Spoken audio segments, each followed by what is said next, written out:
Hello, I'm not sure if you can see me yet. I've discovered through trial and error that when it says it's setting up the meeting, people can often actually already see you. So imagine that's going on right now. Okay, so I'm just going to get myself set up here, ready to share the quiz with you.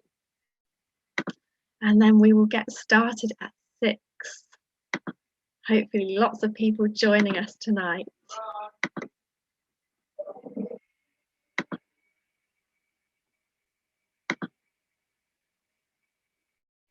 Okay, so I'm just getting my screen to share with you properly.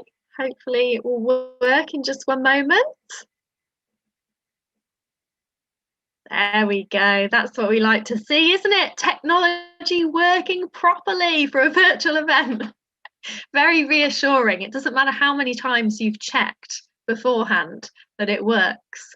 It's always great on the night when it does. So I hope you're feeling suitably Christmassy for this Alpine Christmas quiz.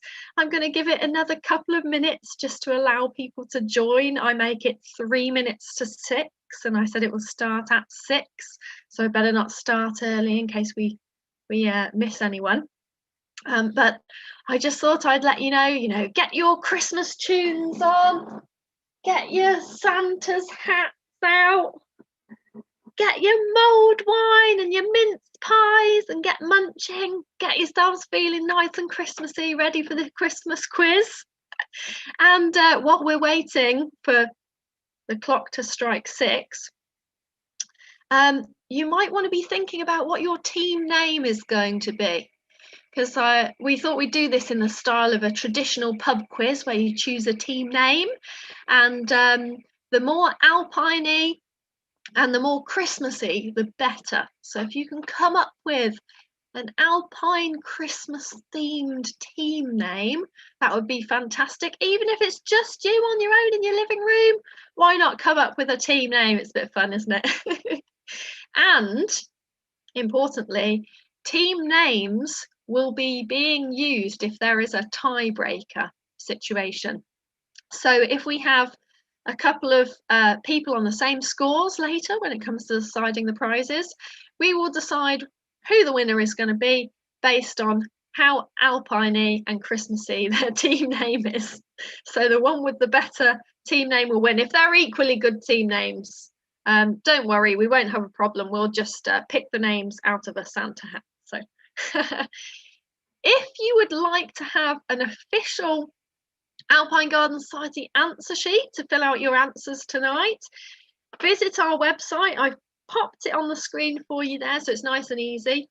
It's alpinegardensociety.net, and you should see there's an article right up front and centre about the Alpine Christmas quiz. If you click through to that, it's got a link for the official answer sheets, and there's one that is downloadable so that you can print it out and fill it in, because I thought that was the closest to the pub quiz vibe that we were going for.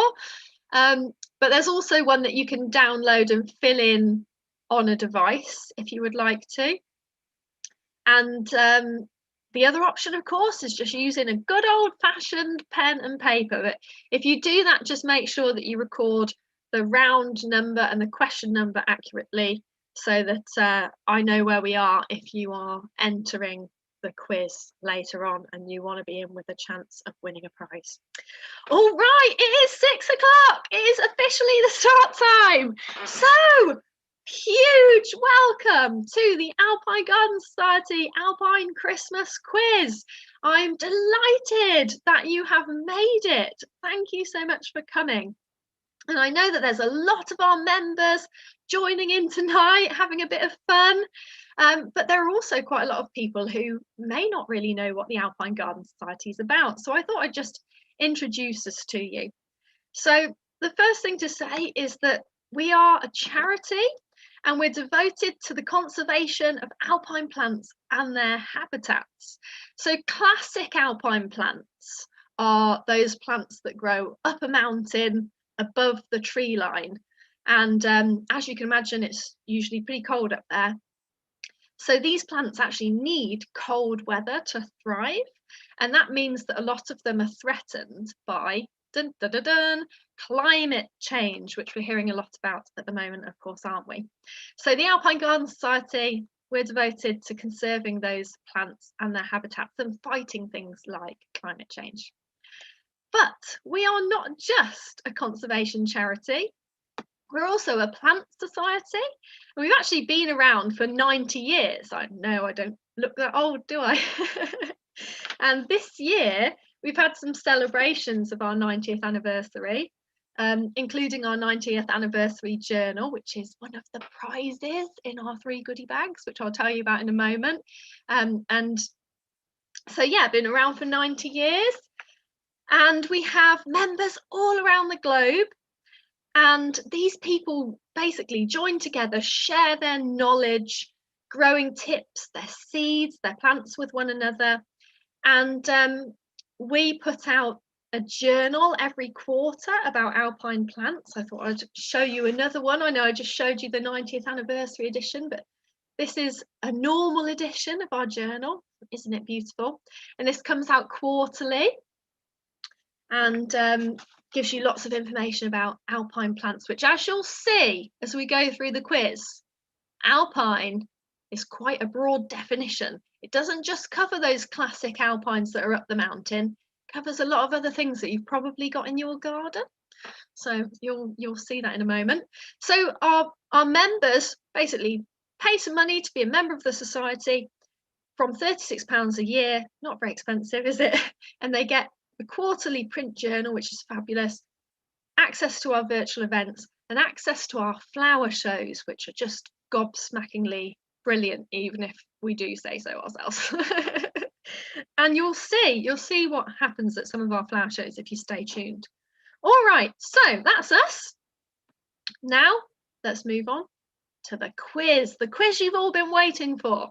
All right, so as I said before, it's in the style of a traditional pub quiz.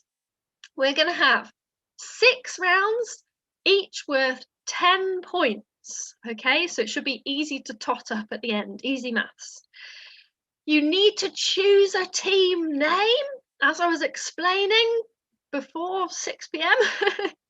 This will be used in a tiebreaker situation. So the better the team name, the more Alpine-y, the more Christmassy, the better, because we'll be using it in a tiebreaker situation to decide if people have equivalent marks who should win the prize.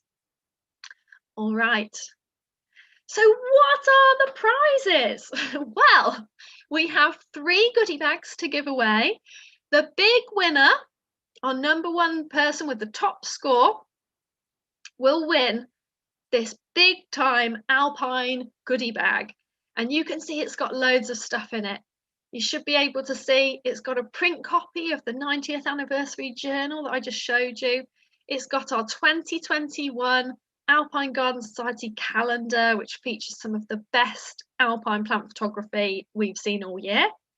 You've got these lovely Galanthus coasters or snowdrop coasters. There's 3 quality hand tools.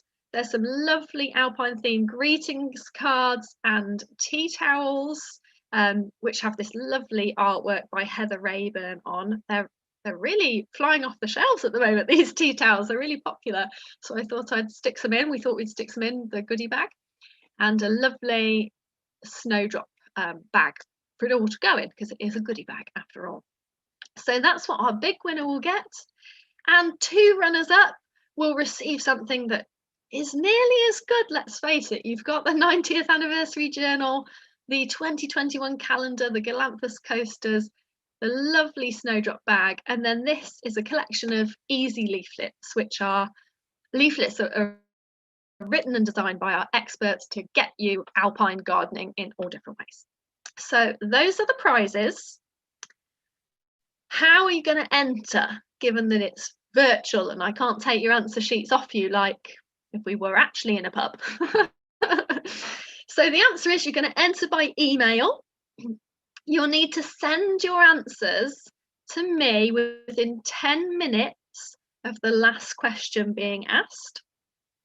And then all importantly, you need to stay with us to mark your answers, and you'll need to confirm your score by email at the end.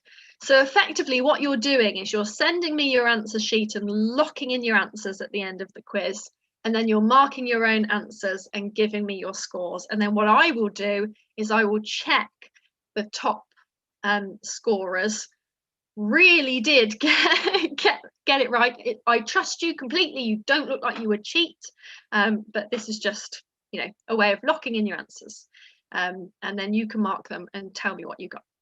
All right, so one final thing is, if you want to enter for one of the goodie bags, you do need to be in the UK for postage reasons. But if you're not in the UK, or if you don't want a goodie bag, you just want some fun, then welcome and enjoy. All right, let's get to it, guys. So we've got 6 rounds, as I said before, each worth 10 points. And our first round is a fill in the blanks round. So in this round, you'll need to complete common phrases, names, lyrics, and titles to name the cultivar of the plant. Okay, so to make it easy for you, I thought I'd give you an example to start with. So this plant, this beautiful daffodil, or narcissus to give it its Latin name, has a cultivar name as well. So it's Narcissus what? And then your clue is fools rush in where fear to tread, plus careless So the 2 parts on either side of the plus have no relation to one another whatsoever. The first part is a phrase and the second part is a title. So hopefully you got fools rush in where angels fear to tread, and careless whisper, which is a Wham song from 1984. And that gives you Angel's Whisper. So it's Narcissus, Angel's Whisper. Got it? Yep. Okay, we're good to go. All right, are you ready for your very first proper question? So this is a saxifrage or saxifraga, but saxifraga what? And your clue is Rhapsody plus Lost. 2 famous titles, both epics in their own right.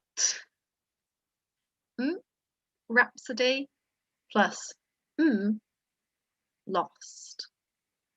Pop them together and tell us the cultivar name.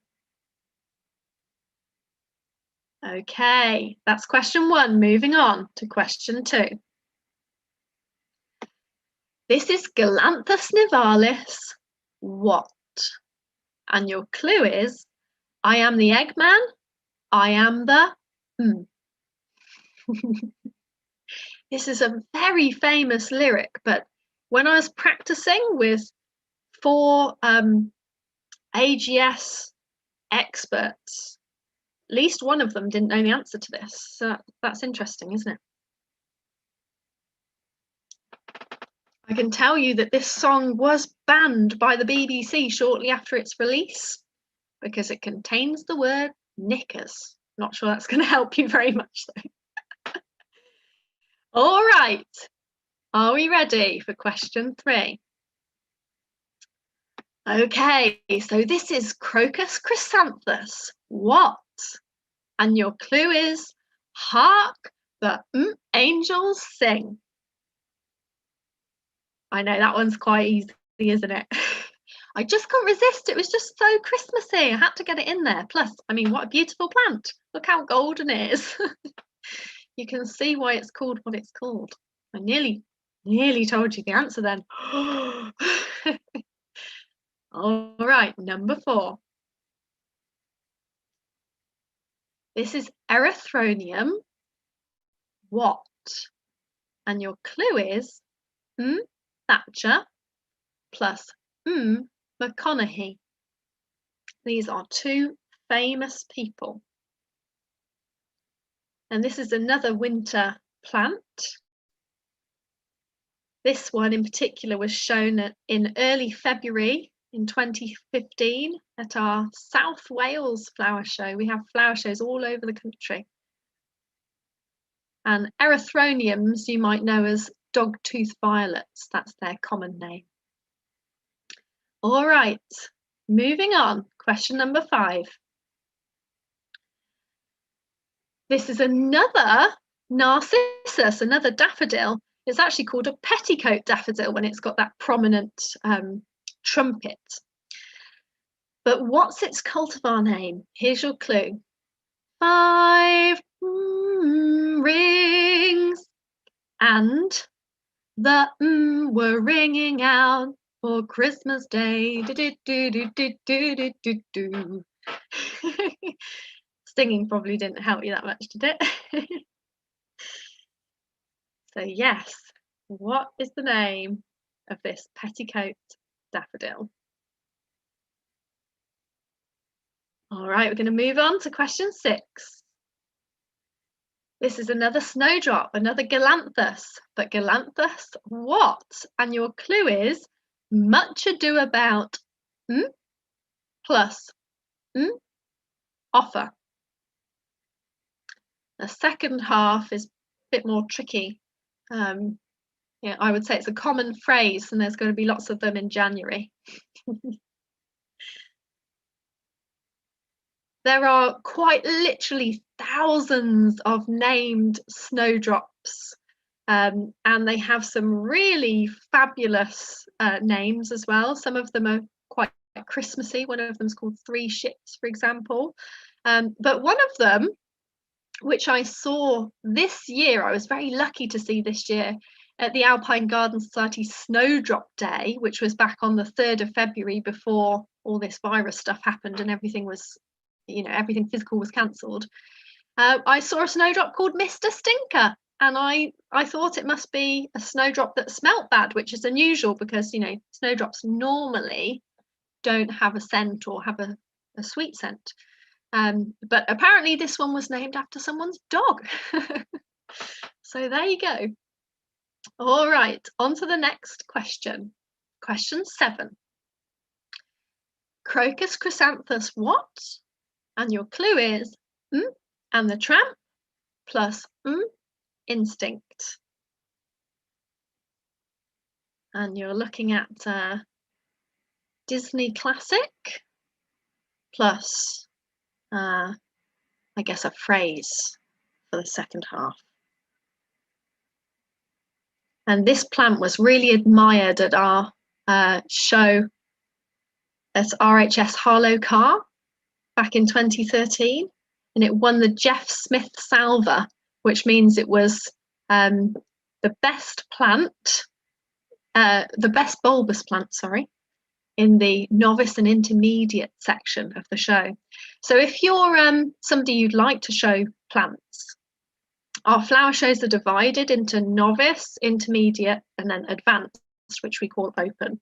And this means that if you've not shown before, you're not going to be up against the people who've been showing for 40 years or what have you. So it gives you a fighting chance to, get in there and get some first places and feel good about your plants, So I'd encourage you to come along and show some plants. Wouldn't that be wonderful? All right, on to question number 8. This is Eranthis what? And your clue is pig plus rush. Pig plus rush. This is a well-known cultivar in the AGS. And when I joined, I haven't been with the AGS that long. I actually joined back in February, immediately before everything went crazy with the world. And I saw this plant. I thought, oh, it's so wonderful.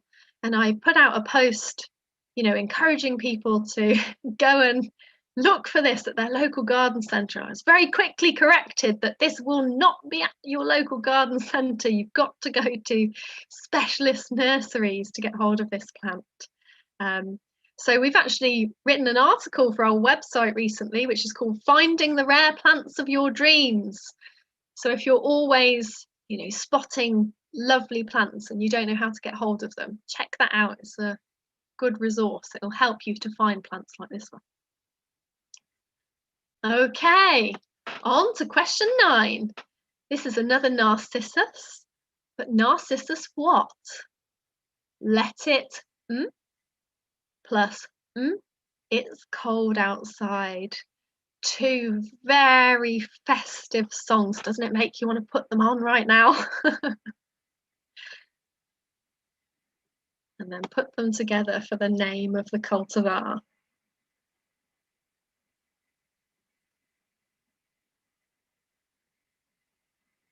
Okay. And then the final question in this round, question number 10.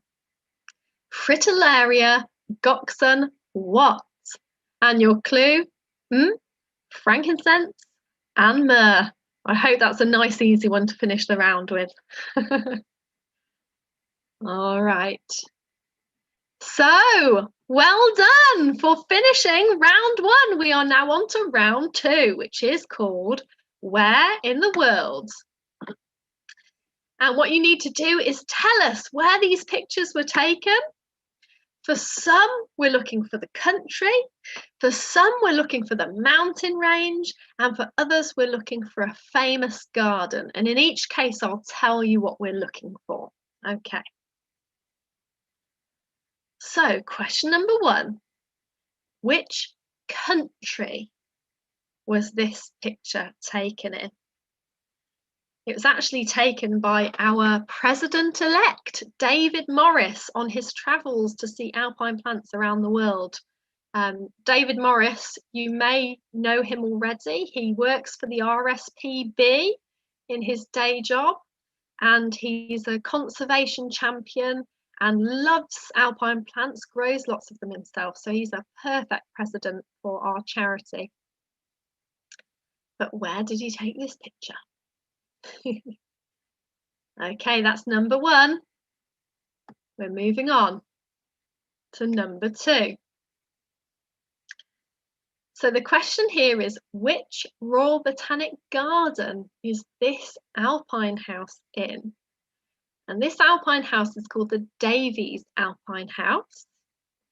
And it's quite a special alpine house, actually, because alpine houses, it's not the same as a greenhouse. It's not designed to keep the plants warm like a greenhouse is.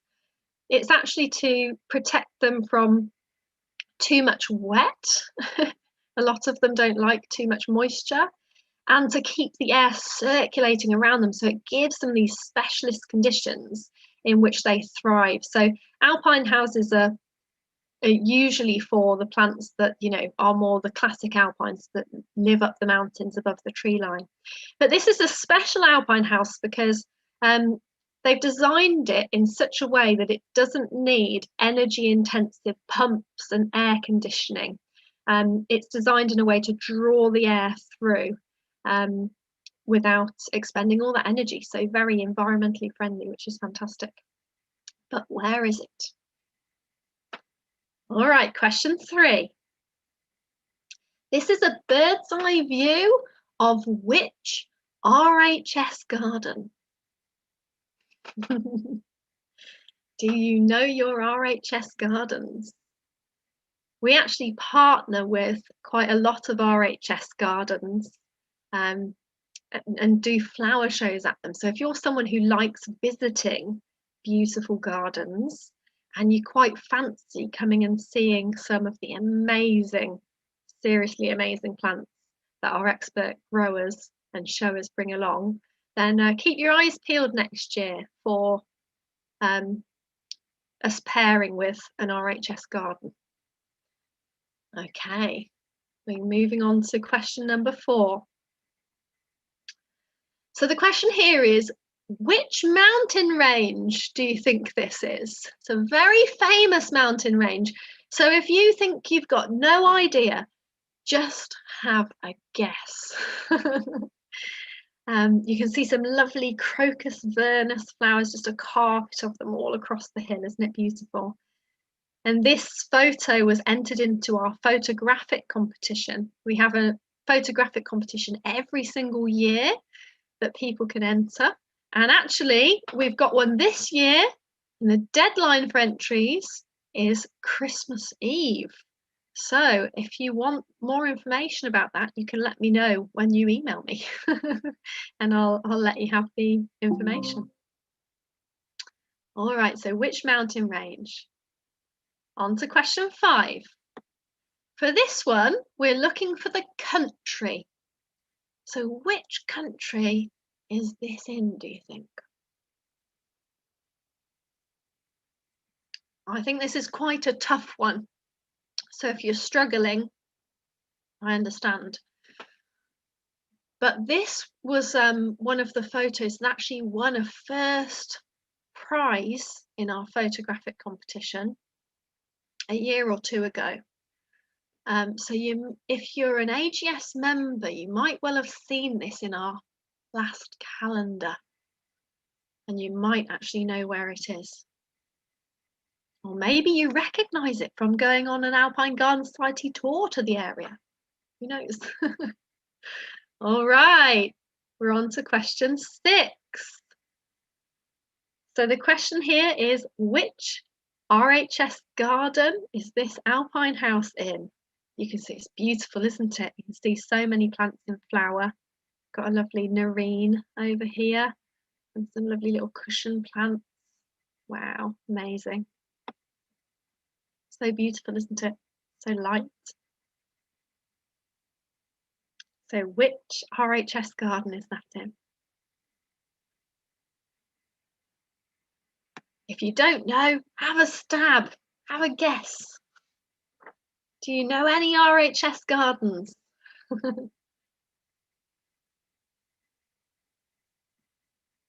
All right, on to question 7. And we are looking again for the country that this photograph was taken in. Now, is that building? Is it a dead giveaway, or is it a trick? It's a dead giveaway. So where might you see a building like that in the world? This photo was taken by a chap called Harry Jans. He's a really long-standing member of the Alpine Garden Society, gives lectures for us, and he takes some amazing photos.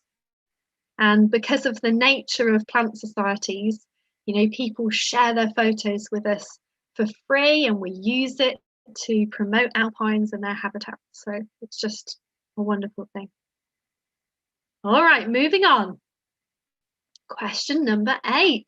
Which mountain range is this? It's a very recognizable mountain range if you've seen photos of it before.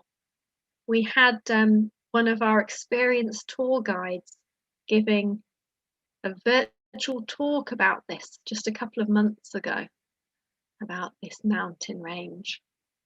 So if you've been keeping an eye on our feeds, then you might well know where this is. And if you haven't been keeping an eye on our feeds, maybe you should be for next time. So we're on Instagram, we're on Facebook, we're on Twitter, we're on Pinterest, and of course, we're on YouTube. So look out for us. Okay, question number 9. Which Royal Botanical Garden is this? We actually have a connection with this Royal Botanical Garden, other than, you know, just being friends. We send a student to this garden to be trained with their Alpine team in their Alpine house. So that might give a few of you a clue as to which one it is. Isn't it a beautiful place? Wouldn't you love to be a student going here on a funded placement to learn about alpines? Wouldn't it be amazing? Oh, to be young again. Younger. And question number 10. Which country is this? So I know that members of our Hampshire group, because that's one of the other things that's true of the AGS, is all around the country we have local Alpine Garden Society groups, which are like a gardening group, and they, in non-COVID times, they meet together regularly at the village hall, and they do plant sales, and they have plant talks and lectures. And a lot of them have, of course, moved online and been doing virtual talks. And I know that the Hampshire group, not long ago, had a talk from someone from this garden. So if you are a member of that group or you tagged along to that event, you might be in with a chance of getting that one right. All right, we have made it to the end of round 2. Well done. And we are now on to round 3, Christmas Alpines. So each of these Alpines are connected to Christmas in some way. Can you tell us how? Question 1. The common name for this Alpine plant is A, Christmas rose, B, Christmas daffodil, C, Christmas cracker, or D, Christmas peony. And in case you're wondering, it is a Helleborus niger. That's its scientific name. All right, so rose, daffodil, cracker, or peony? Have a think. Okay, I'm going to move on to question 2. This snowdrop's Christmassy name is A, Elfin, B, Santa, C, Rudolph, or D, Turkey? Have a guess. Which one do you think it is? Can you see how different this snowdrop is from some of the ones I showed you earlier on? It's amazing, isn't it? This one's got a lovely upside down heart on its inner petals, but it's also got some green markings on its outer petals. Some of them have pure white outer petals, some of them have yellow instead of green, and a yellow ovary, which is the part that holds the flower. So there's so many different variations of snowdrops. And one of the reasons is because they cross-pollinate so easily. They're considered very promiscuous flowers. All right, question number 3. This Alpine plant is related to which Christmas favourite? Is it A, parsnips, B, Christmas cactus, C, mistletoe, or D, Brussels sprouts? I would point you to the leaf shape. That might give you a clue. You think of another type of plant that has that leaf shape. Okay, we're on to question 4. I hope I'm not going too fast or too slow. It's hard to tell that when you haven't actually got the audience there in the room with you. All right, number 4. This snowdrop is named after which UK winter bird? Is it A, goldcrest, B, goldfinch, C, bluetit, or D, robin? And you can see again how different that one is. You look at the markings, especially on its outer petals, from the other ones I've shown you so far. This is why people get seriously into snowdrops and why some of them cost thousands of pounds for one bulb. Can you imagine if you killed it? All right, on to number 5. This Alpine is related to which Christmas plant? Is it A, a Christmas tree, B, holly, C, a Christmas cactus, or D, mistletoe? You might be thinking, is it a trick question? It's not a trick question. All right, have you picked one? Yeah? Okay, I'm going to go for question number 6.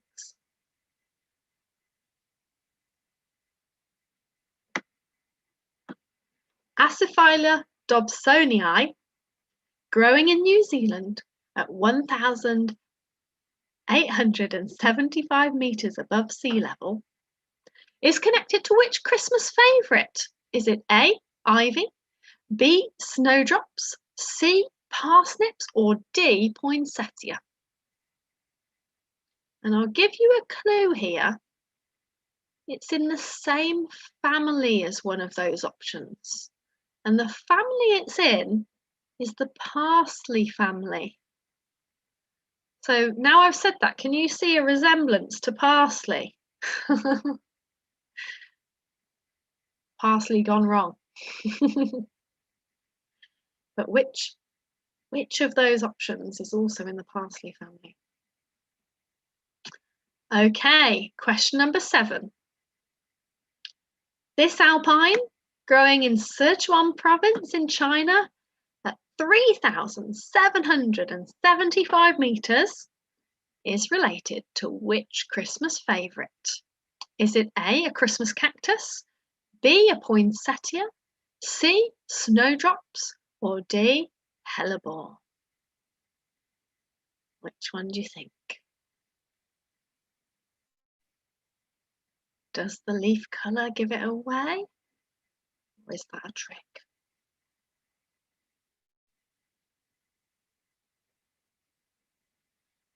All right, hopefully you've made your selection and we are moving on. Question number 8. Which winter flowering alpine has a scientific name that means milk flower? Your options are A, snowdrop, whose name is Galanthus, B, holly, which is ilex, C, ivy, which is Hedera helix. I love that name, don't you? I think it could be like a band name or something. And D, daffodil, which is narcissus. So which one of those do you think means milk flower? I'll give you a moment.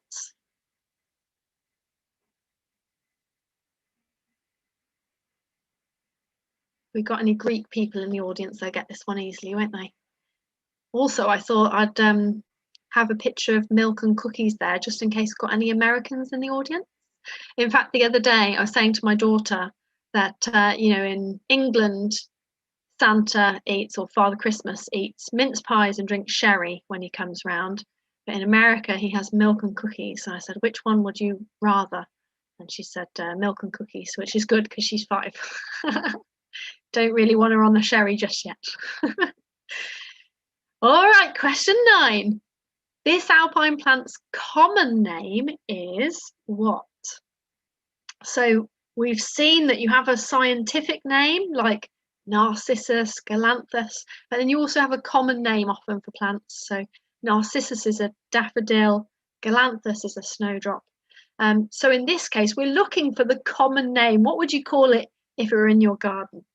So the options are A, Christmas wishes, B, Christmas box, C, Christmas bells, and D, Christmas fern. Which one of those is it?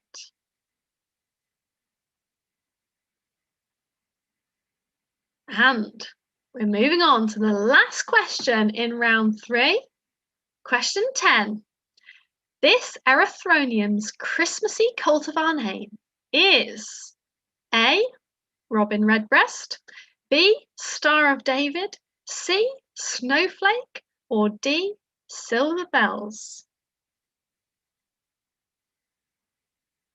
It's interesting the way that cultivars get named. Like if you're nice enough to someone in the AGS for long enough, they might name a plant after you. Isn't that everyone's dream come true? Although in my case, it would be called, such and such Faye Edwards, which is kind of a boring name for a plant, isn't it? So, some people's names suit it far better than mine suits it. All right, so that brings us to the end of round 3. We are now into round 4. So we are halfway through, people, halfway through. There are 6 rounds. Okay, so round 4 is plant characters. These alpine plants are named after famous characters. Solve the clues to find out who. So we've got some nice references to pop culture here, which will hopefully be fun. So this is Corydalis solida, but what's its cultivar name? And your clue is carries the ring of power to Mount Doom. It's a book and a film. In fact, it's lots of books and lots of films, lots of very long films that this is in. Can you think of the character's name?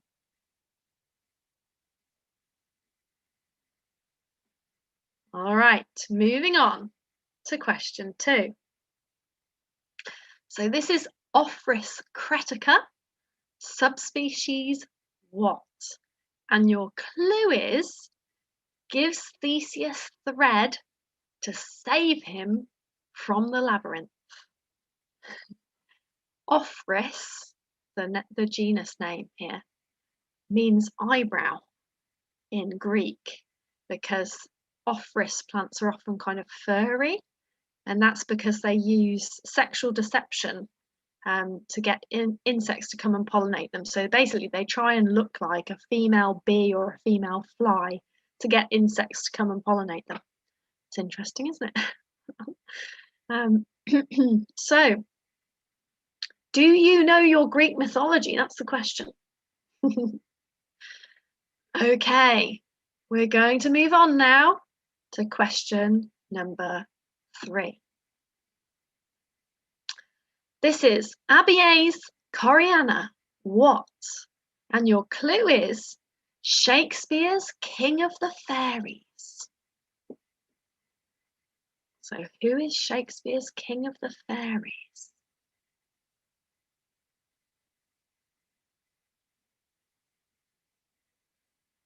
You see there's quite a variety of plants that our members grow. It's not just that, I mean, we do the beautiful alpine cushion plants, but there's a lot else besides that counts as an alpine in our view, and that our members grow really to perfection. Okay, moving on to question 4. We've got another Galanthus here, but Galanthus what? And your clue is steals from the rich and gives to the poor. Can you see how different the markings are on this one from some of the other ones I've shown you? It's almost like a cross, isn't it? Cross of green. Amazing.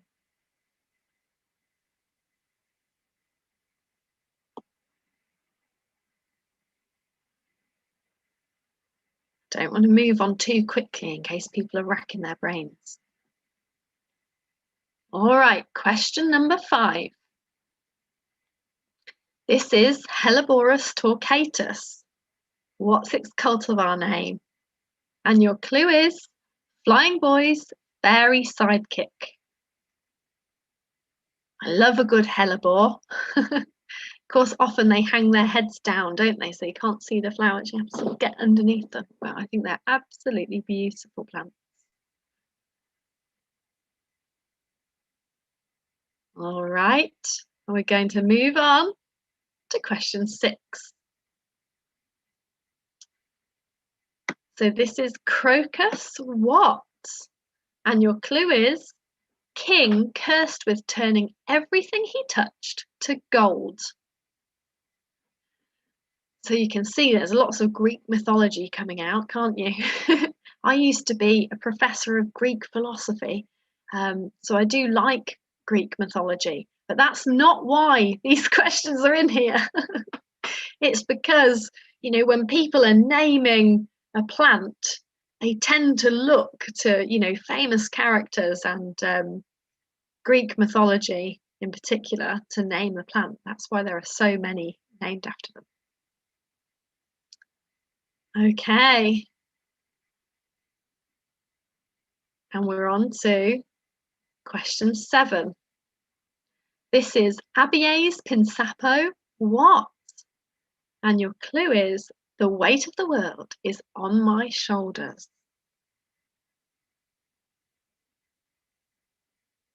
Who is it who holds up the world? Stands in the sea to hold up the world, or hold up the heavens, you know.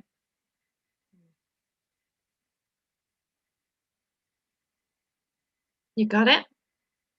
Yeah? All right, question number 8. Allium carataviense, what? Now, this is a more obscure clue, but hopefully some of you will get it. So this is a fairy tale in which Gerda saves Kai from a frozen lake where he's imprisoned by this character. Can you think of who that might be? This is a classic fairy tale. I remember hearing it when I was a kid. Kai, if it helps you, gets shards of magic mirror in his eyes and his heart, and it turns him evil. And then he gets imprisoned by this character. Isn't it also a beautiful plant? Absolutely amazing. It really deserves this name. I think it's very appropriately named. All right, and we're on to question number 9.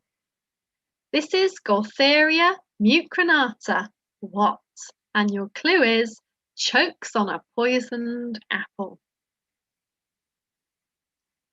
Another classic fairy tale there. So I guess people turn not just to Greek mythology, but also to fairy tales.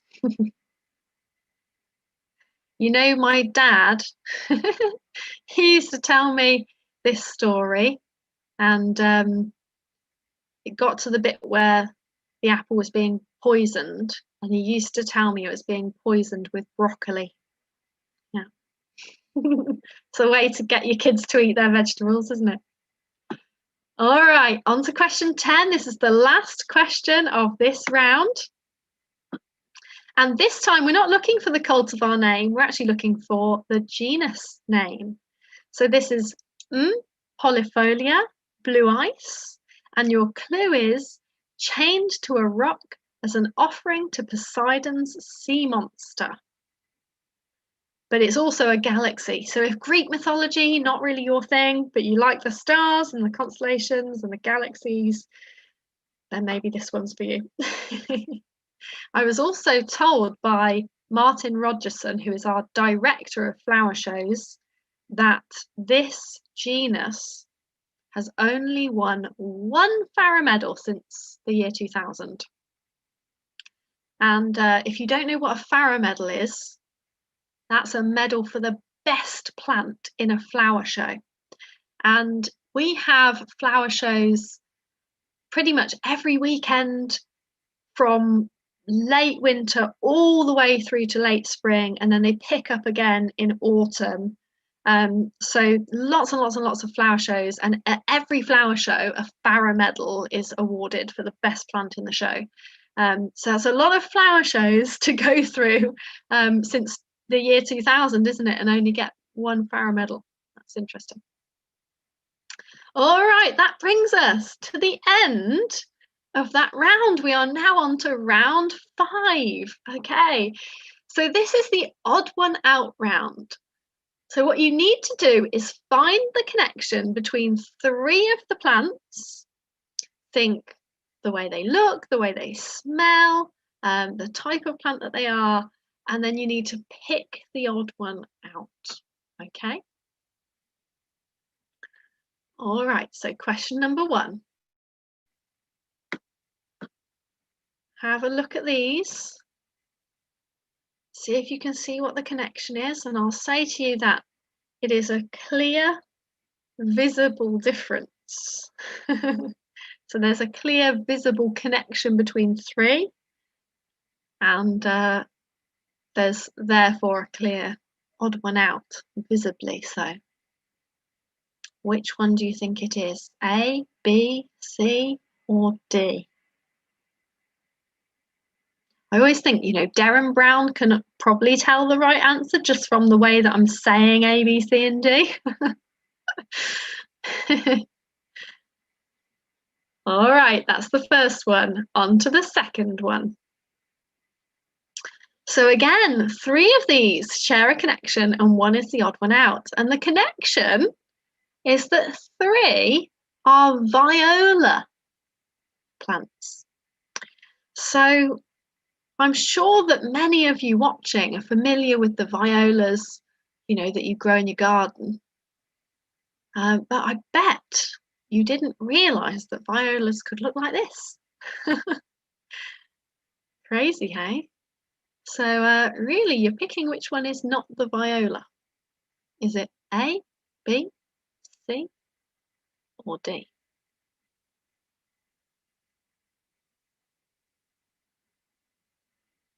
Okay, on to question 3.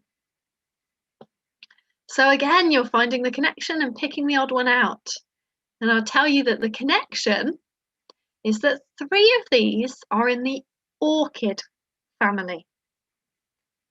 1 of them is in the iris family. So you're looking for the one that's in the iris family as the odd one out. What do you think? A, B, C, or D?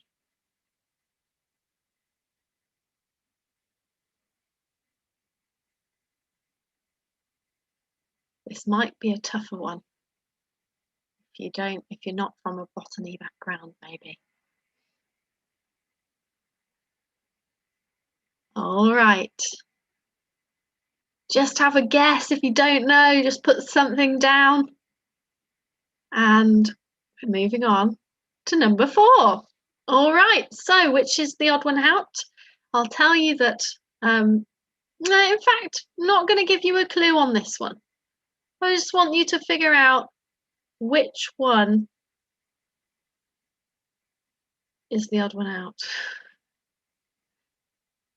A, B, C, or D? It's the obvious odd one out. While you're figuring it out, don't forget to admire the plants. How cool are they? You can really see how amazing they are, can't you? Plus, who knew snowdrops were alpines? Did you know that? Yeah, they fall within our definition. You see lots and lots of snowdrops at AGS flower shows. And of course, I mentioned the Alpine Garden Society Snowdrop Day earlier on. We're going to have some people coming and doing some virtual events on snowdrops as well in the new year for our members. So keep your eyes peeled for those. And if you'd like to join in, we'd love to have you as a member. And you can come along to our virtual events.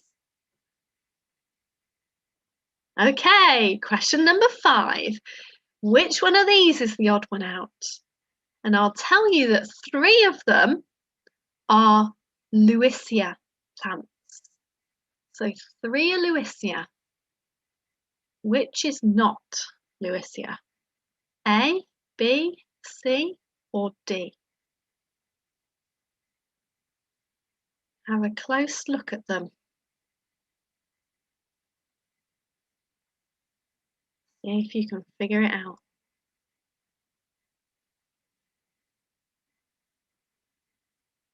All right, I'm moving on to question 6.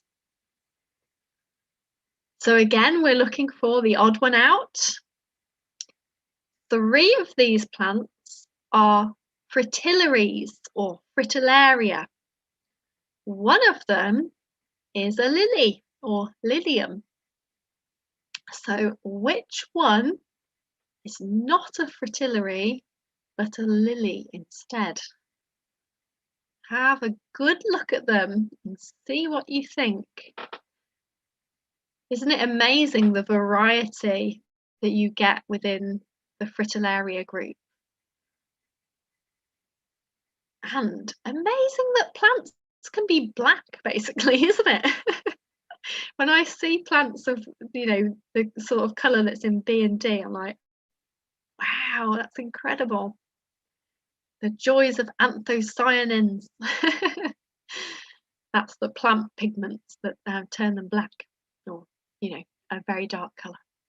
All right, have you made your selection? Have you chosen the odd one out? Yes? All right, we're going to move on to question 7. So these are all gentians or gentiana, but 3 of them are trumpet gentians. Can you tell us which one is not a trumpet gentian? Gentians are very well loved by Alpine Garden Society members, and until very recently, the logo for the Alpine Garden Society was a gentian and had been for many, many years. And our members still love that logo, remember it very fondly because they love gentians so much. And can't you see why? Isn't it amazing the way they have that speckling down their throat and the colour? Wow, fabulous. All right, have you chosen which is not a trumpet gentian? Yes? Moving on, question number 8. Pick the odd one out. 3 of these are crocus and 1 is a colchicum. I will give you the trick when I give the answers out in a bit. I'll give you the trick to telling the difference because it's really simple once you know. But colchicum, they are often referred to, sort of fondly referred to, as autumn flowering crocus, but they are not crocus. They're a completely different genus of plant. So, you know, it can get a bit confusing if you call them that. All right, so A, B, C, or D, which is the odd one out there? Question number 9. I like this question. So these are all plants in the Biarum genus, and Biarum plants are pollinated by flies generally.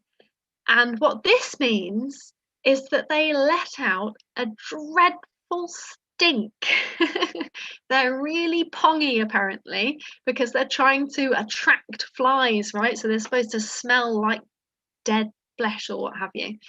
But one of these Biarums does not smell. So 3 of them smell really awful and 1 of them doesn't. Which one doesn't smell bad? And I'm told that, you know, people bring these to flower shows, that they have to be quite brave to bring them to flower shows because of how badly they smell.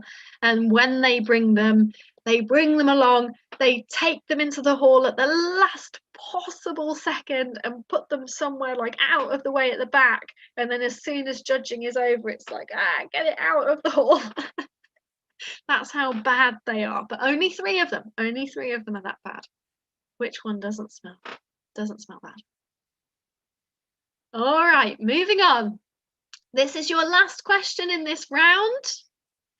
You are looking for the one plant that is not an asarum. Asarum is commonly referred to as wild ginger because the rhizomes that it grows from look like culinary ginger. It's all like knobbly, like culinary ginger, but they're actually not very closely related plants at all, and you certainly shouldn't try eating these.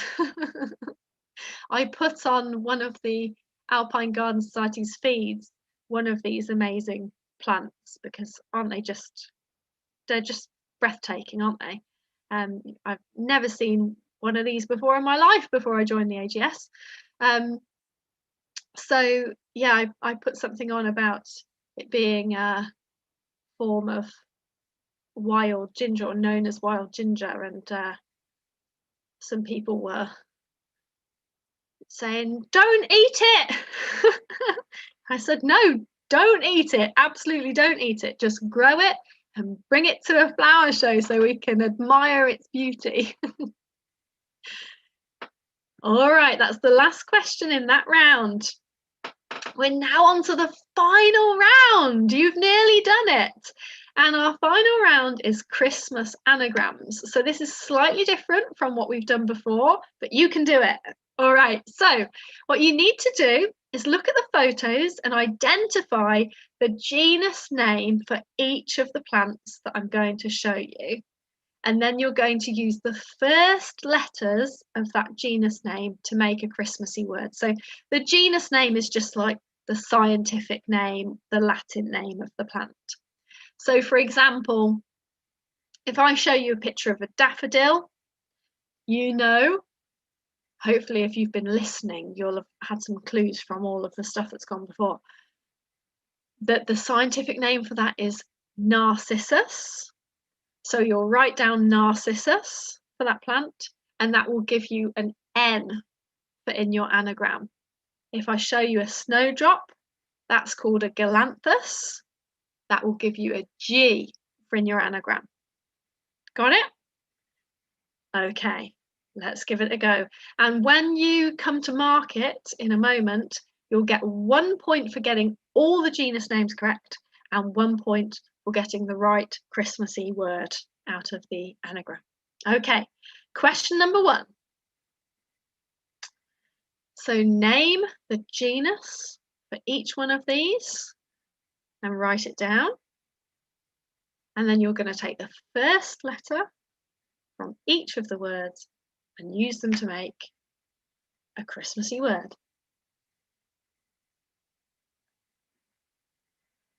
So let's have a look. What have we got over here? We've got something commonly referred to as Japanese maple. You probably know the name for that, don't you? It's quite commonly used. This one here, we had one of those on the screen not long ago, didn't we? What did I say it was called? Down here, again, we've seen some of these. This you might have in your garden, one of these in your garden. And these pop up everywhere in autumn, don't they? And they're quite commonly known by their scientific name. So you got a good shot at that, even if you're not an expert. All right, so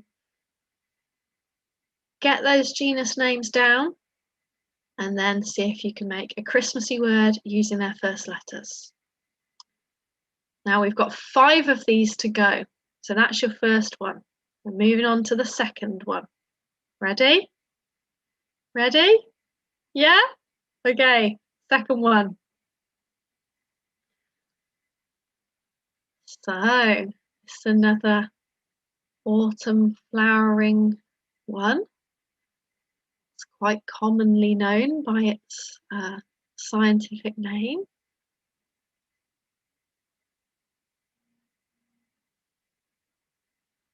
And over here, isn't this a beautiful, beautiful plant? I nearly told you what it's called then. Oh! This photo was taken in February this year, before everything, locked down. And it was taken by one of our photographers whose name's John Evans. John is one of many people who volunteer their time to come and take amazing photos of the plants at our flower shows and then allow us to use the images for the promotion of the society. So and I couldn't do this quiz without those people, right? I need those people to take the photos, the amazing photos of the plants, and I need the growers and showers to bring the amazing plants, and then I can put something together like this. So it really is a team effort. All right, so hopefully you've now got your genus names for all of them, and you can figure out your anagram, hopefully. Don't want to move on too quickly because there are 6 here.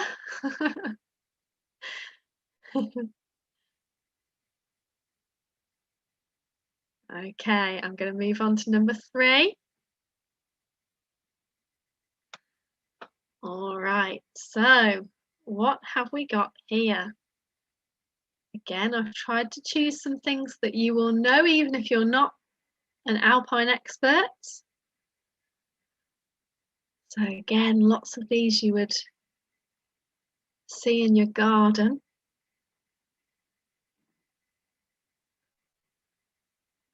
What are they all? And then what is the anagram? So we've got a 5-letter word that you're looking for here.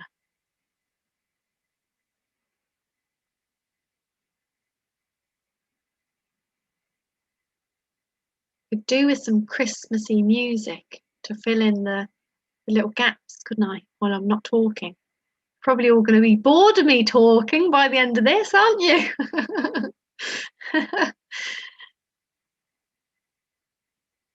Okay, so I think that's probably enough time on number 3. We've only got 2 more left, and then you'll need to finalise your answers and email them in to me. I cannot wait to see how many of you are partaking in this. All right, so this is question number 4. So have a look. See if you can name the genuses or genera. Both are correct. And then make a Christmassy word. Like, look how teeny tiny that one is. When I found that photo, I was like, I've just got to use that photo. It's just such a tiny plant. And lots of our members love tiny plants, of course. So many classic Alpines are teeny tiny. All right, so how are you doing? Imagine that a lot of you got this one. A lot of AGS people grow these. It's named for having 3 of everything. Okay, this is another one where it's quite common and you might have some of those growing in your garden. And of course, if you've got like 3 of the letters from the anagram, you could have a go, couldn't you, at the anagram? And remember, it's only 1 point for all the genuses correct, but it's 1 point for the anagram correct. So if you've got, like, you know, you've got 2 or 3 of the letters, you know, there's only so many Christmassy words that they could make, isn't there? So have a go, see if you can guess the anagram, even if you're missing some of the genera. All right, on to question number 5. This is our last one. So which genus is each plant in? And then try and make a Christmassy word. We've actually seen this before. The other ones we have not seen in the presentation, I'm afraid, so it might be a bit trickier for some of you. This is not just a cactus either, this one. And have a look at this one here.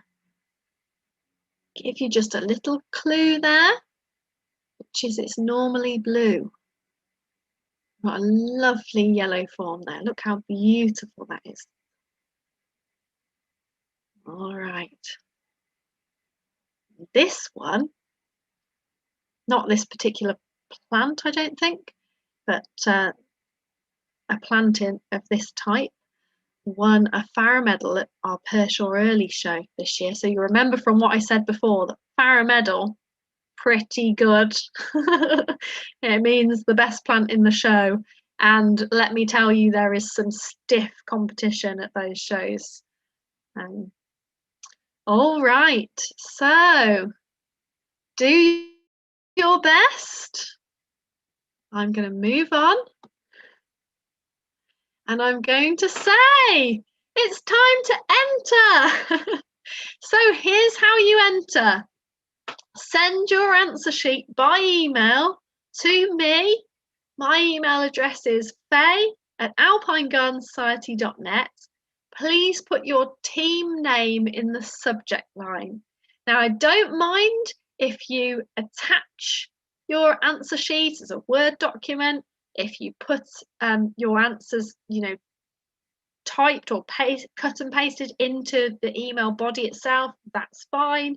Or if you want to take a photograph of your written answer sheet with your smartphone and attach it as a picture, they're all good with me. Whatever floats your boat, that is absolutely fine.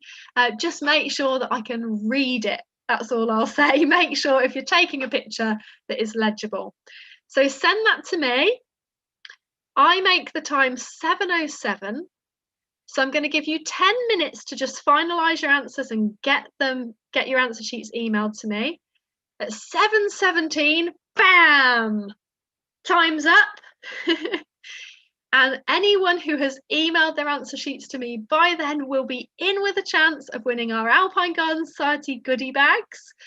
Just remember, you also have to be based in the UK. And then stay tuned here because I'll be announcing the answers on here shortly, and you will need to mark your own answer sheet. Okay, so lock in your answers by emailing them to me now, and then come back to me in 10 minutes, 7:17, for the answers, and we'll mark them together.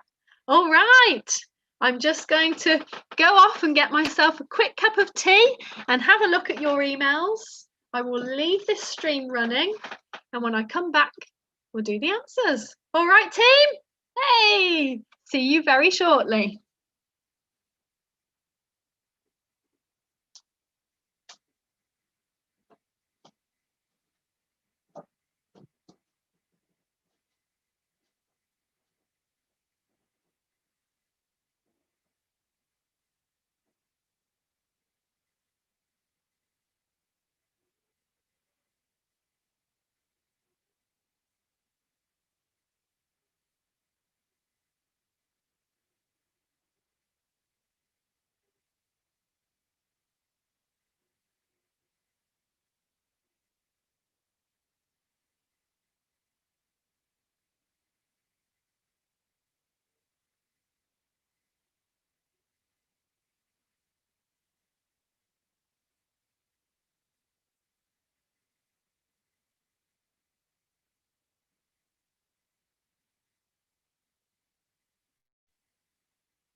Hello everyone, I'm back.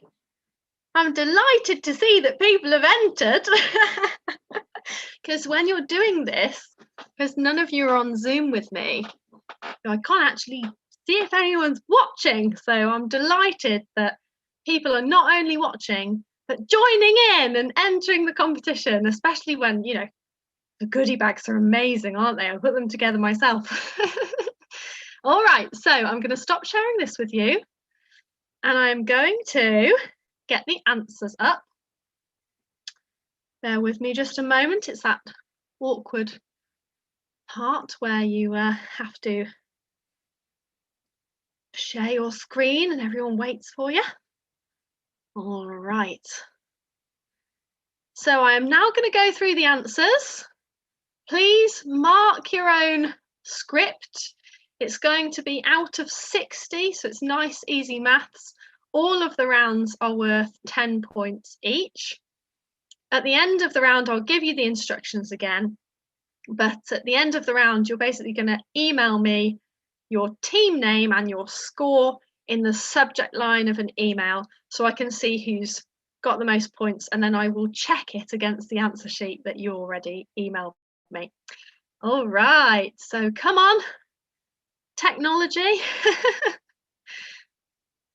All right, so I hope this is working properly. So 1 point for each question in the fill in the blanks round.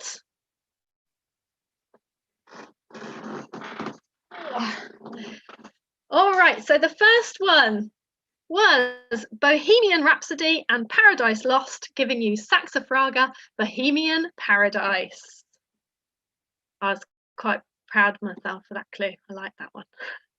All right, this was I Am the Eggman, I Am the Walrus, a Beatles song. And isn't the snowdrop that it's named after lovely? Well, it's not named after a Beatles song. It's named for those tusk-like petals, as I said before. All right, so walrus, you should have that one. Number 3, hopefully easy. Hark the herald angels sing. It's Crocus Chrysanthus, herald. Nice and Christmassy. Number 4, Erythronium, Margaret Matthew. So Margaret Thatcher plus Matthew McConaughey, Margaret Matthew. This is named after Brian Matthews' wife. Brian Matthews is a really famous botanist, written, you know, more books than I can count. Well, actually, I can count that many, but, you know, a lot of books. And yeah, this is named for his wife. Okay, question number 5. 5 golden rings and the bells were ringing out for Christmas Day. I know, I cheated a little bit, didn't I? We would normally say 5 gold rings in the UK.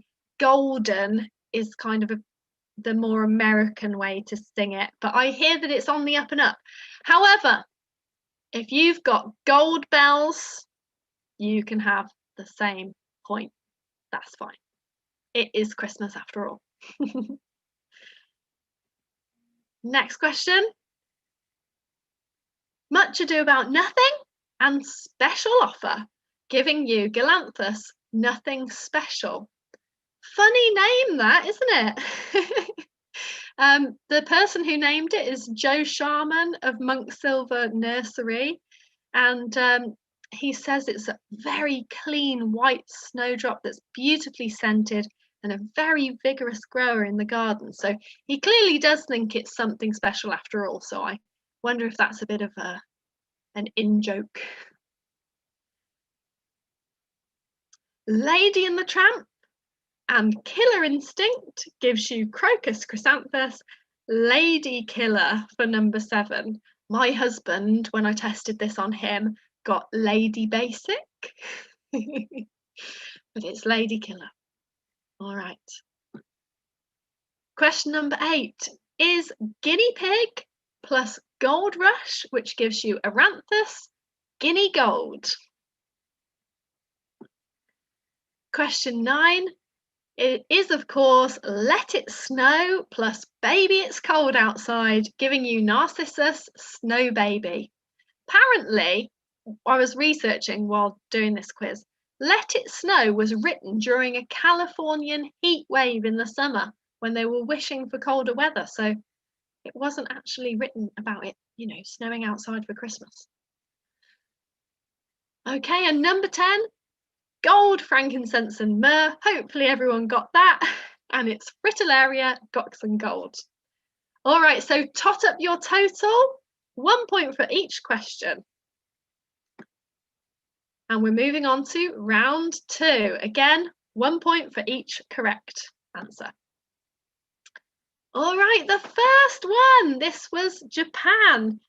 This photo was actually taken in Sapporo Botanic Garden in Hokkaido, Japan, when David Morris was around there. This is an alpine house, Japanese alpine house. Isn't it amazing? And this was, of course, Royal Botanic Garden Kew.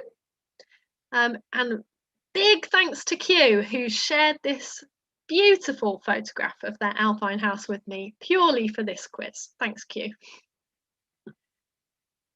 This one is RHS Wisley. Again, thank you to RHS Wisley and Peter Goodchild, who shared this photograph with me, taken by drone. The next one, it's the Alps. So, I said famous mountain range. If you don't know, just guess a mountain range that you know. The Alps, of course it is. And this was Iceland. Yeah, Iceland. Sorry, tricky one that. I nearly said, gotta love ice in the picture. Then I thought that will just make it go from a too hard to too easy. This one is, of course, RHS Harlow Car. We hold flower shows here. So, if you're near Harlow Car, watch out for AGS flower shows. And you could come along and visit the garden and us at the same time. No way. Number 7, it is China. I told you that the building was a giveaway, didn't I? And this is the Dolomites. I think Cliff Booker himself, the man himself, is watching. Cliff and his wife, Sue, are very experienced tour guides around the Dolomites, and Cliff gave us that talk that I mentioned before, and we might convince him to come back for another one because it was very well attended, and I know that some of you missed it. All right, number 9, it is RBGE, Royal Botanic Garden, Edinburgh, where we send people for placements each year. And again, big thanks to them for supplying me with this wonderful photo. Doesn't it look amazing? Number 10, it was Germany. This is Scharken Garden, which is the University of Munich Botanic Garden. So well done if you got that one right. Again, it's out of 10, so tot up your score from that round out of 10. Round 3, again, 1 point for each question. The first one, A, Christmas rose. My husband thought it was Christmas cracker for that one. Its name is Elfin. I just couldn't leave it out. It was too Christmassy, too much fun. Quite a good name for a cat, that, isn't it, Elfin? This one, it's related to D, Brussels sprouts. It's a brassica.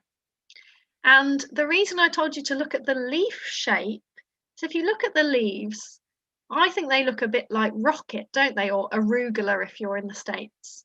And rocket or arugula is a brassica. It's in the brassica family along with Brussels sprouts and broccoli. Oh, I said brassica family, didn't I? Brassica genus. All right, number 4.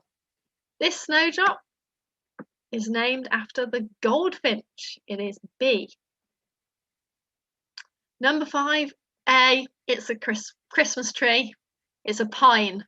I know Christmas trees don't have to be pines. There are lots of firs and spruces, aren't there?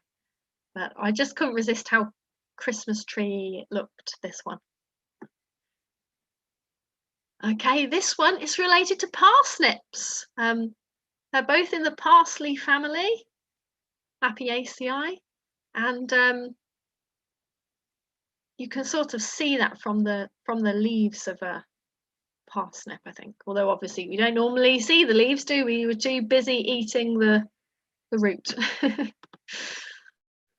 All right, number 7. It wasn't a trick question. The leaf colour did give it away. The answer was B, poinsettia. Both this plant and poinsettias are euphorbias. If you're a gardener, you might well have a euphorbia in your garden and not realise that a poinsettia is also a euphorbia. Cool, hey? All right, question number 8. The answer is A, snowdrop, which is Galanthus. So gala is milk in Greek and anthus is flower. So if you ever see, you know, a name that has anthus in it, like polyanthus, you'll know from now on that the anthus part means flower in Greek. All right, number 9, the answer was D, Christmas fern. So called because when the other ferns have all, you know, died back, retreated underground, this fern is still going strong at Christmas. Go fern. I want one of these. My fern hides. It's lovely in the spring when it starts coming out, but you know, I want a Christmas fern. And number 10, C, snowflake. Did I trick you with any of my other answers there? I did tried my best to think of ones that were reasonable alternatives. All right, so tot up your scores after that round. Again, it was out of 10. And we're on to round 4. Again, 1 point for each question. Coriodalis solida, Frodo. Frodo is the person who carries the ring of power to Mount Doom in the Lord of the Rings. He is a hobbit. I like the Lord of the Rings. This office is Ariadne, and the person who gives Theseus the thread is Ariadne. And you might think, oh, that's cheating again, Faye. You know, you're pulling another golden rings thing on us. But Ariadne means of Ariadne, so, you know. But anyway, if you've got Ariadne or Ariadne, the point is yours. Question 3. Abies Coriana, Oberon, Shakespeare's King of the Fairies, Oberon. Number 4, steals from the rich and gives to the poor, Robin Hood, Galanthus, Robin Hood. Number 5, Helleborus Talcatus, Tinkerbell. Isn't that lovely? I want that plant just for the name. Number 6, the king cursed with turning everything he touched to gold is Midas. So we get Crocus, Midas touch. And it is very golden, isn't it? And Abies Kinsapo, Atlas. The weight of the world is on my shoulders, Atlas. The Atlantic Ocean is named for Atlas because he stands in the ocean. That was my clue, standing in the ocean. All right, number 8. The fairy tale, Kai is imprisoned by the Snow Queen. And this allium is called Snow Queen. And doesn't it just suit that name so much? Number 9. Gaultheria mucronata, Snow White, chokes on a poison apple. Poisoned with broccoli, you now know. And number 10, we were looking for the genus name. It's Andromeda. So Andromeda was the one who was chained to a rock and to feed Poseidon sea monster, and is also the name for a galaxy. All right, so tot up your scores after that round. We're on to round 5. Again, it's 1 point for each correct answer. It's A, A is the only one that does not have serious spikes. I'm hoping that was a simple one and you weren't like thinking, oh, well, that's native to that. All right. Question number 2. It's A again. So if you look at the flower on B, C, and D, you can see they're all violas. A got that giant star-shaped flower. It's not a viola, so that's the odd one out. Question 3. C is the odd one out. C is the one that is in the iris family. All the others are in the orchid family. Number 4, A is the odd one out. This is commonly known as a snowflake instead of a snowdrop, or it's leucojum is its name, as opposed to Galanthus. So that's the odd one out there. Here, the odd one out is D. D is a primula. The rest are Lewisia. And I think, you know, when you really look at them, they sort of look very similar to start with, don't they? And then you really look at that flower. It's quite different from the others.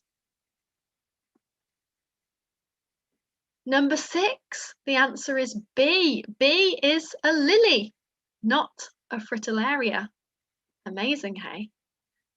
Do love that flower colour.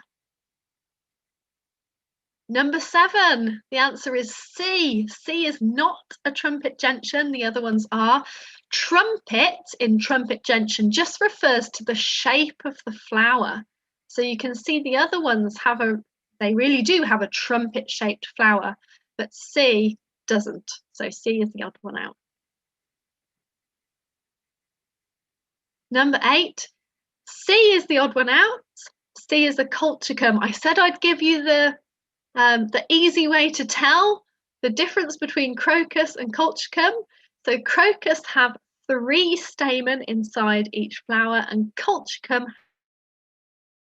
So although you might not be able to count that well from the pictures, if you look closely, you can see there's a lot more going on inside those colchicum flowers. That's because they've got more stamen than the crocus. Okay, on to number 9. The only one that does not stink is B, Biarum marmorescens. And number 10, B is the odd one out. That's the only one that is not an Asarum or wild ginger. So again, add up your scores. 10 points in that round. So add up your scores out of 10. And we'll move on to the final round. Did you find this one the most challenging? You can blame Ray Drew for that because he gave me the idea of doing Christmas anagrams with genus names. Ray Drew is long-standing member of the AGS and yes, manager of our online flower show. Okay, so here are the answers. Now you need to get all of them right to get the first point in question 1. So we have Acer, Lewisia, Ophrys, but I'm feeling kind because it's Christmas. So if you put orchid, you can have that one as well. This is Rosa. And this is cyclamen. And again, if you put rose, you can have that too. Can you hear me when I'm whispering? I hope so. If you put rose, you can have that too. All right, so what was the anagram? It was Carol, Christmas Carol. So 1 point for Carol, 1 point for all the genuses correct. Okay, next one. We have from left to right, Nerine, Oxalis, Dionysia, Narcissus, Rhododendron, and Erythronium. So if you got all of those correct, you can have a point. And the anagram was Donna.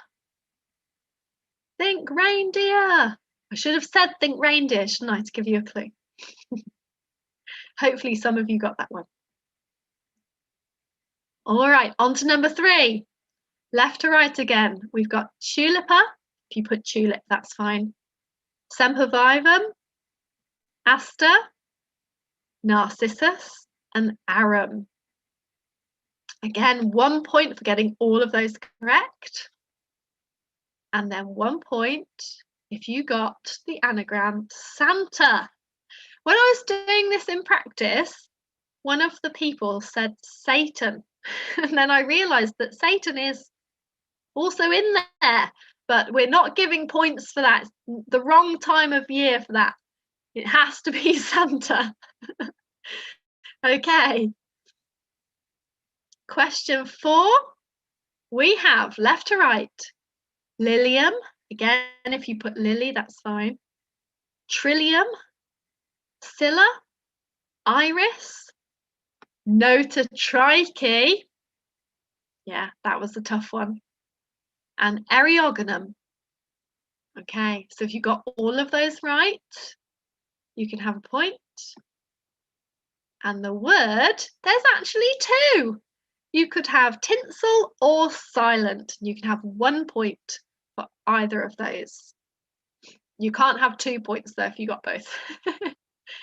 All right, so 1 point for all the genuses right and 1 point for either tinsel or silent. Okay. And finally, this one. We have from left to right, Eranthis, Ypsilandra, Rebutia, Ranunculus, and Mechanopsis, usually blue poppy. So 1 point for all of those correct. And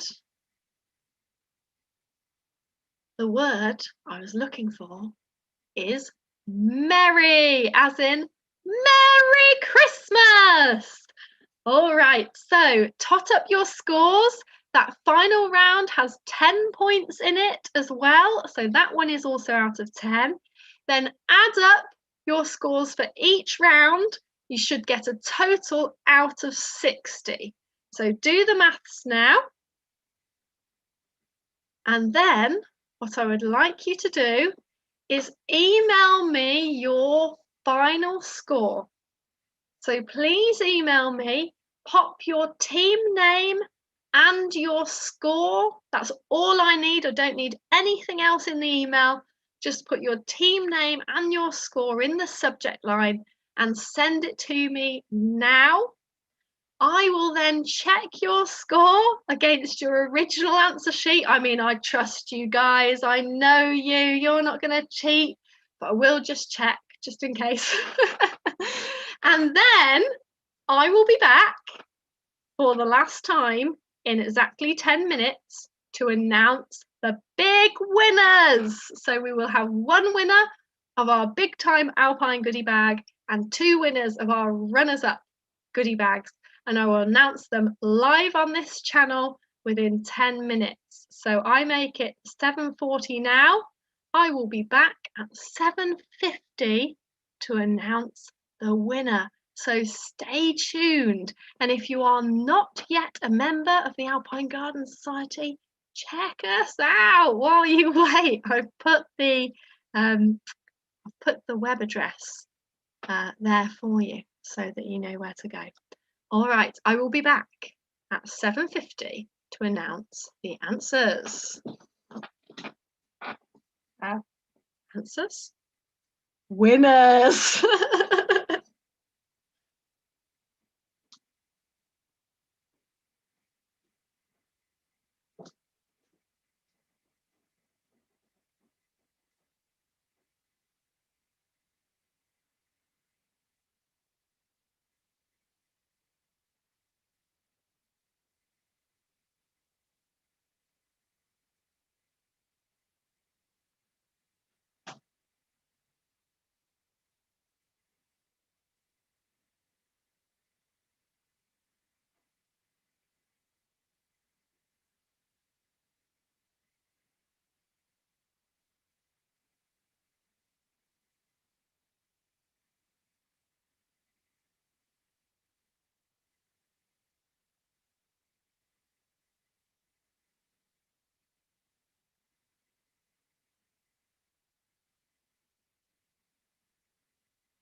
And I'm back.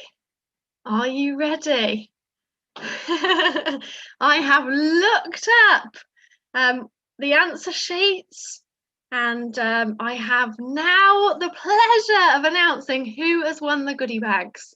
So, our first runner-up, winning our runners-up Alpine goodie bag, are on 48 points, Team Malams. Well done! That's amazing. Well done, guys.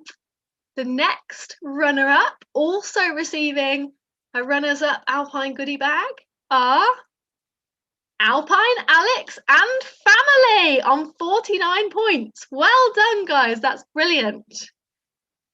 And now for the last one, the big winner. They probably already know who they are because they know what they got.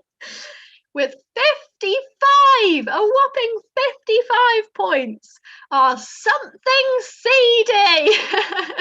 Well done, guys. You will be receiving the big time Alpine goodie bag with all of those amazing things in it. So well done to you, and well done to everyone else for playing. Thank you so much for joining me here. It's been great fun to have you, and I wish you all a very wonderful Merry Christmas and a Happy New Year. If you're not already following the Alpine Garden Society on our social channels, I've popped the handles up on here for you so you can keep following us and keep in touch. Right, I'm going to sign off now. Thank you so much, guys, and very, very Merry Christmas to all of you. Have as lovely a holiday season as you possibly